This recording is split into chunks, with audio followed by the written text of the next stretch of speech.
So you have three ideas, three tips that you're going to share today. I'm going to just kind of, naming each one and then ask you to go a little bit into each of these. Yep. And again, these apply not only to helping create an environment where innovation can occur, but where people can be and do their best. Yep.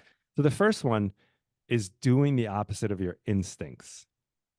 Now, this is pretty clear, right? You're suggesting that we should know in the first place, which is probably a hurdle for some of us, what our Yes. instincts are, what our conditioned ways of acting and behaving are, and then actually make a conscious effort to do the opposite.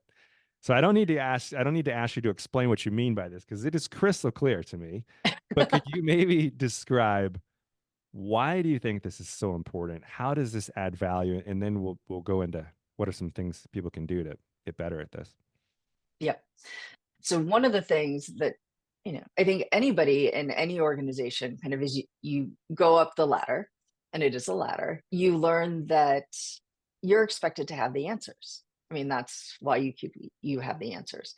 And if you want people to come to you with ideas, if you want them to, come to you with problems or, something that isn't fully baked, if they feel like you're going to judge them, give them an answer, give them a verdict right away, they're not going to do that because it's incredibly vulnerable to come with an idea or a question or a problem. Mm, And but that's exactly what teams, what organizations need are people who are kind of thinking about what if and questioning.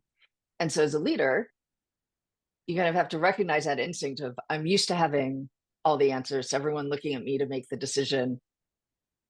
I need to open with questions and I need to listen and I need to focus on, help them focus on learning and how can we learn versus, okay, we're going to scale, we're going to go big. Let's do this. mm. So I would, as you're saying that, I would agree that probably is instinct of many, right? Is to say either to immediately label with I like this or I don't like this. So you're placing a judgment on it, or let's say you do like it, to just jump right in and say, well, let's have a plan for, what how much of the market are we going to grab with this innovation. Whereas what I'm hearing you saying is like two things, like to go against those instincts are to one, and instead of trying to determine right away whether the idea is a quote unquote good one, to ask more questions, help that person understand for themselves whether or not it could be a good one, which I imagine serves a couple of things, right? It not only helps vet ideas, but it helps them to vet future ideas on their Yes. own. Yep. But then perhaps more importantly, and I love this part because I think this is where we skip over, so many of us, and myself included, is the learning part. Like that is, especially around innovation, that's the most important component. So how are you going to prove or disprove this hypothesis? And then what's the next Yep. hypothesis you want to form? And how are you going to prove or disprove that? Instead of saying like, well, let's just immediately, go with this and set goals for market share. You're saying, well, let's set some smaller goals.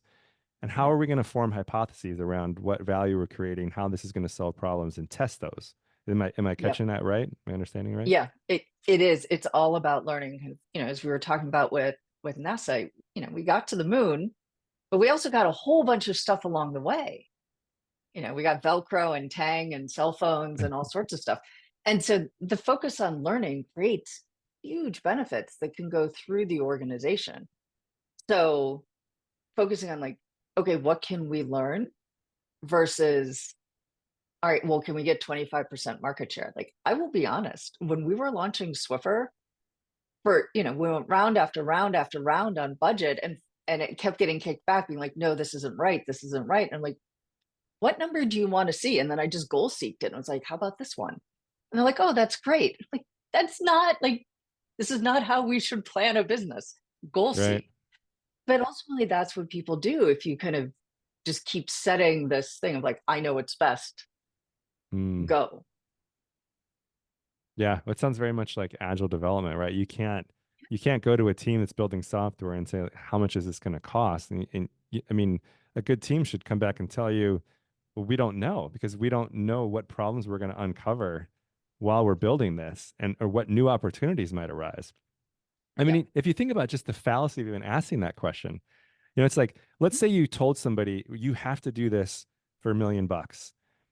And then you think, well, what if along the way they discovered something that if you put 5 million in, you'd get 5 billion back in 5 years? Right. You just basically eliminated that as an option, Yep. right? If you Yep. give a constraint like that. Whereas if you say, hey, let's learn, let's create some goals for learning, and Yep. then we'll figure out like where we should invest and how much as we narrow down the variables. Is Yep. that also kind of what you're pointing to here? That's definitely part of my point. And the focus on learning, even when you do, set something like, okay, we don't want to spend more than $1 million on this. If you've created a culture where people are focused on learning, where people, you know, feel comfortable asking questions, they'll discover like, oh, if we spend 5 million, we'll get 5 billion. They'll feel comfortable coming back to you and be like, Mm. hey, we heard you say no more than 1 million, but we just discovered this. Can we move that boundary? Can we move that constraint? Instead of just saying, well, that's out the window because it doesn't match.